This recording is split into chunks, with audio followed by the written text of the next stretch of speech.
Hello, Aries, Sun, Moon, Rising, Venus signs, and cross watchers. This is your mid-March 2025 reading. Let's do a quick and general reading to just check in with your energy as the month progresses. You have the new moon, a new start is coming, which is crazy because at the end of the month, you have the new moon in your sign.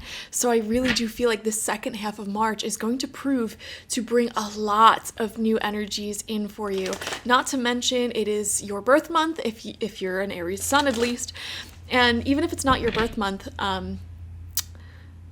there's just a lot of good energy that comes when the sun is in one of your major signs. So we see new beginnings coming through. Hopefully we can get some clarification on what these new beginnings entail.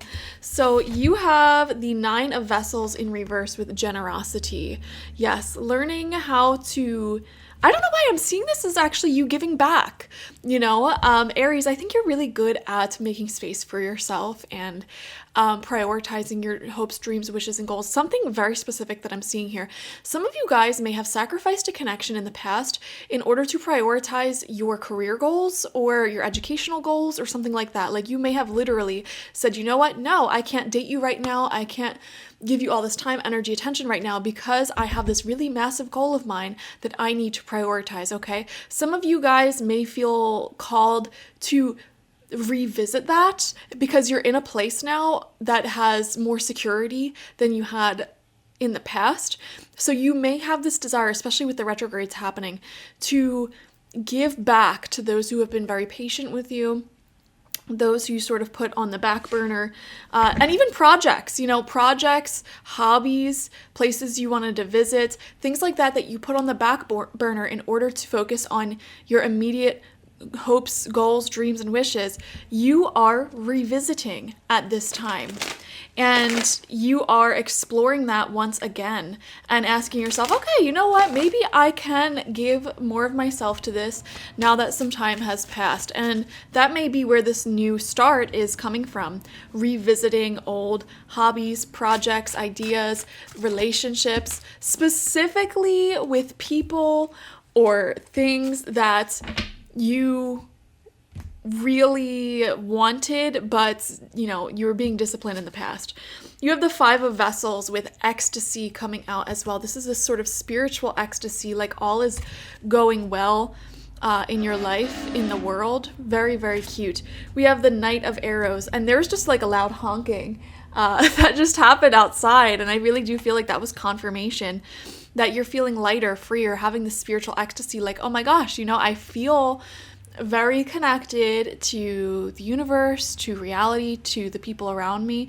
Knight of Arrows, we're seeing a lot of sweeping forward momentum that is coming into your life. We have the Two of Arrows with injustice. Yes, if any of you guys have acted out in a selfish way that you regret in the past, now I'm not accusing you of this, but if you have, you are making amends with that at this time. And like I said, it's not even just people, it's also like your own hopes, dreams, wishes that you put on the back burner. Let's just say, for example, you really enjoy swimming, but you said to yourself, you know what, I really have to focus on my career growth right now. I'm gonna have to put swimming aside and cast that, to the back burner for a while. And now, you're in this mindset of like, man, I really did swimming dirty by, not prioritizing that in my life. Almost as if the hobby itself is a spirit and you're like, man, I'm sorry for neglecting you. Like let's get back to our basics. Some of you guys may also have been feeling, this is such a specific message, like you've neglected a pet from attention.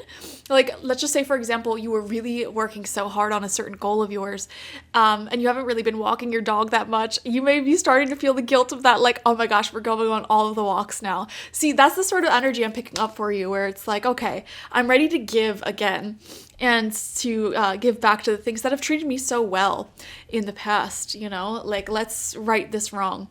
We have the Journey coming out in reverse. There are endings that are being asked to take place here. We have the Ace of Arrows, the breath of life, new beginnings. Yes, in order to manifest these new starts, new beginnings, you are going to have to release and let go. And that's what the Journey is about. It's the Death card, It's about letting go, releasing, and not trying to hold anyone or anything in your life that is trying to come to a natural end. This will lead to a new direction for you. There's a sense here of momentum building up, new starts in, like I said, it feels like a new start when it comes to making time every day for something that does not immediately seem productive. So for example, making time every day to go swimming, making time every day to walk your dog, making time every day to play an instrument, making time every day to paint, making time every day to sew, making time every day to date and talk to new people or make new friends or call up a friend, etc., etc. You're going from this like workhorse mode to, all right, like let's have a more balanced, even life. And then we have the Four of Arrows, rest, exactly. There's a lot of transformation, as we see in the butterfly spirit here, when it comes to rest and rejuvenation and not necessarily needing to be productive 24/7. That's where this new start is taking place, okay? So thank you so much for joining me. Definitely watch for your sun, moon, rising, and Venus signs to get the fullest overview of this mid-month energy. And I will see you later. Bye-bye.